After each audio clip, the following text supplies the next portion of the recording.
GSTR 3B की table number 3.2 जो है, जिसमें कि इंटर स्टेट सप्लाई आपकी शो होती है, वो अब फ्रीज हो गई है इस मंथ से। जब आप अपने जीएसटीआर 3B रिटर्न को फाइल करेंगे तो आप वहाँ पे देख सकते हैं टेबल नंबर 3.2 जो है वो फ्रीज हो गई है, वो ब्लॉक हो गई है, वहाँ पे आप एडिट नहीं कर सकते हैं। और धीरे धीरे स्लोली जीएसटीआर 3B की काफ़ी सारी टेबल्स जो हैं वो स्लोली फ्रीज कर दी जाएंगी, जो कि आप वहाँ पे एडिट नहीं कर सकते हैं। जीएसटीआर 3B जो है, जीएसटीआर 1, जीएसटीआर 1A आईएफएफ के बेसिस पे ऑटो पॉपुलेट होती है। तो जो भी ट्रांजैक्शन उसमें आते हैं जीएसटीआर 1, जीएसटीआर 2B के बेसिस पे आते हैं।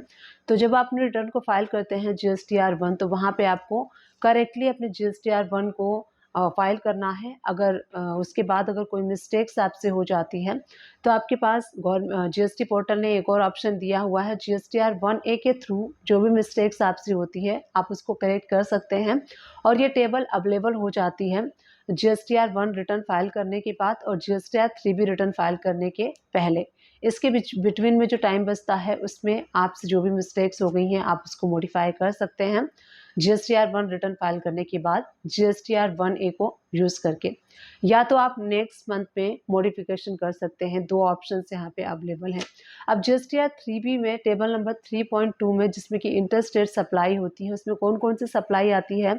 तो आती है supply made to unregistered person, supply made to composition taxable person, supply made to UIN holder. तो आपको जीएसटीआर 1 जो है करेक्टली फाइल करना है। अगर कोई मिस्टेक्स हो जाती है तो जीएसटीआर 1A को यूज़ करके आप उसको करेक्ट कर सकते हैं, क्योंकि जो जीएसटीआर 3B है आपका वो ऑटो पॉपुलेटेड होता है जीएसटीआर 1 के बेसिस पे, जीएसटीआर 1A एंड आईएफएफ के बेसिस पे ही ऑटो पॉपुलेट होता है। तो जो आप डेटा प्रोवाइड करेंगे जीएसटीआर 1, जीएसटीआर 1A में आईएफएफ के बेसिस पे वही ऑटो पॉपुलेट होकर आपका जीएसटीआर 3B में आएगा। तो अब धीरे धीरे स्लोली जीएसटीआर 3B की स्लोली सारे टेबल्स को फ्रीज कर दिया जाएगा, ब्लॉक कर दिया जाएगा और वहाँ पे आप मॉडिफिकेशन नहीं कर पाएंगे। तो अब इस मंथ से जीएसटीआर 3B की टेबल नंबर 3.2 टेबल को जो है वो फ्रीज कर दिया गया है। आई होप ये छोटी सी इंफॉर्मेशन आप सभी के लिए हेल्पफुल रही होगी।